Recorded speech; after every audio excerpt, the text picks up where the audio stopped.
Okay, welcome back again. And in this video, continuing to learn about SQL for testers, we will be talking about queries, writing queries. So in my previous video, I had shown you as how you could go into one of these databases. We talked about AdventureWorks database, and if I expand that, I go to one of the tables here. The tables was resources employee. And I right click on that and I said select 1000 rows, and it did write a query for me, right? It did write a query for me.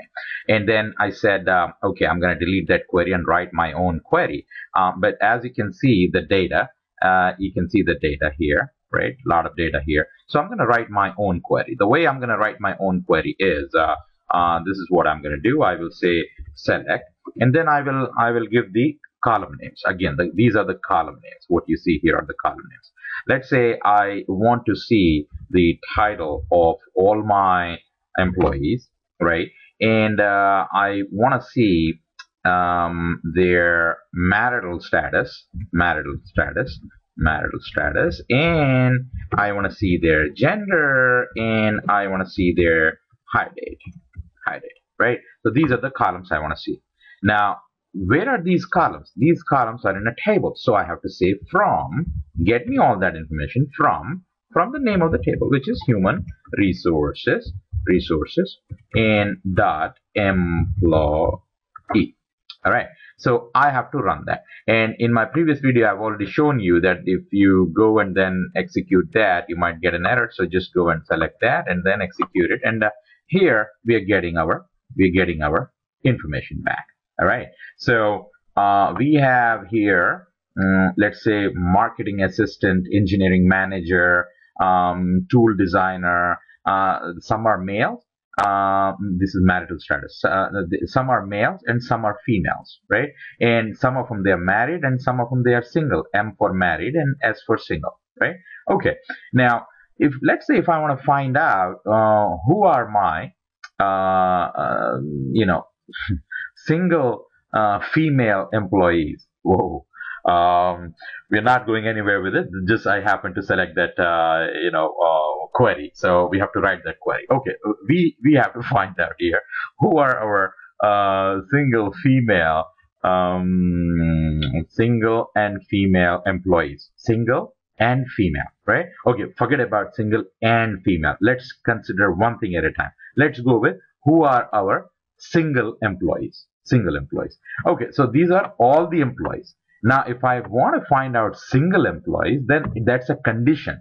So the condition is done by where, right? Give me the title, marital status, gender, hire date from there. Where they have to be single, right? So what is single? Marital status, right? So marital status equals single, right? That single needs to be put in single quote, right? So S, right? So it will give me marital status.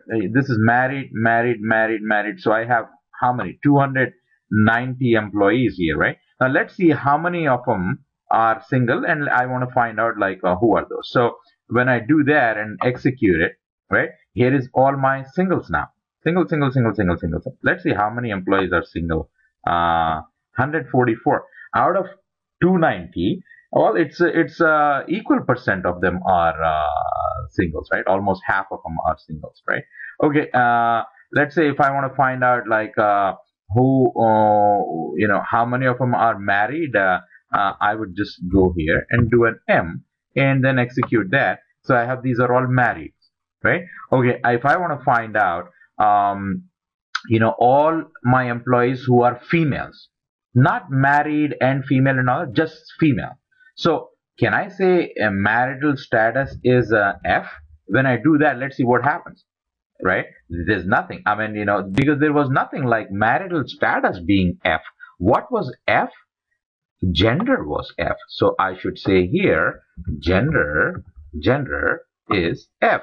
So when I do that, these are all my female employees, and it doesn't matter they are single or married or whatnot. But these are female employees. And how many are my female employees?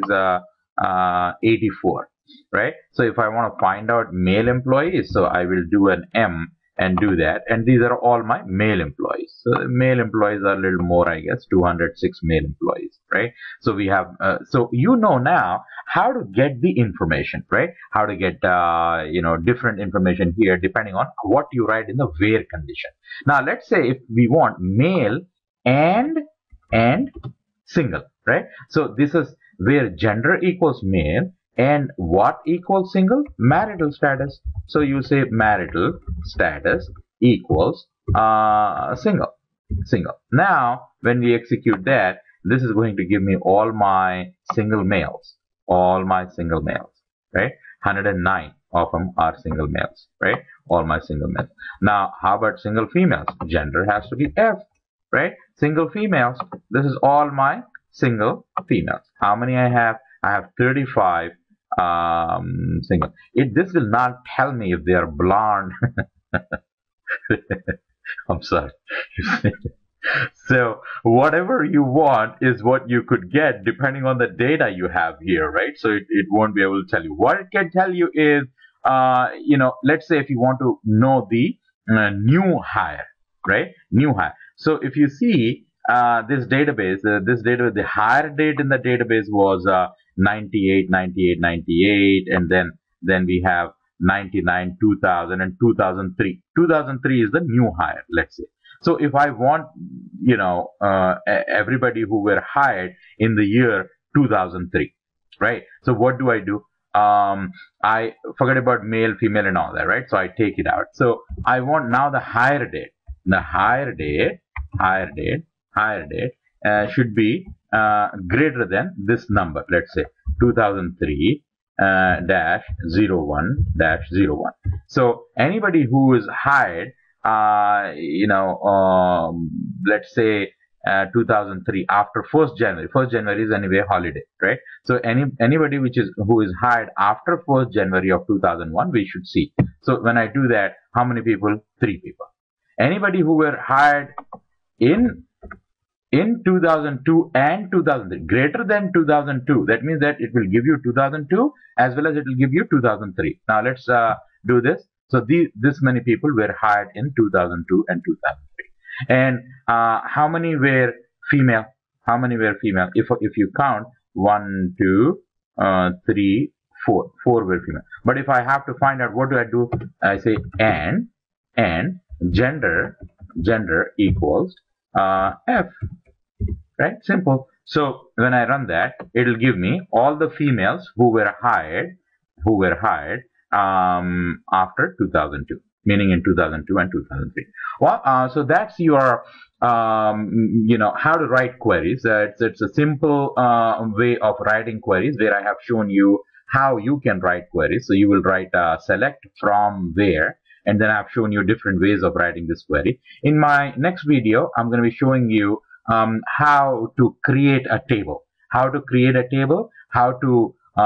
enter information into that table, how to edit information in that table, how to write queries to insert some employees or product or whatever, how to delete, all that good stuff I'm going to be showing you in the next video. Once again, thank you so much for watching this video, and please go to www.trainingright.com to find more videos and to see a list of some of our new upcoming courses. And if you like what you're seeing here, then I hope you will find our courses to be much more interesting, and you'll have a lot more to learn in our courses. Once again, thank you for watching this video, and we hope to see you back in another video. Thank you.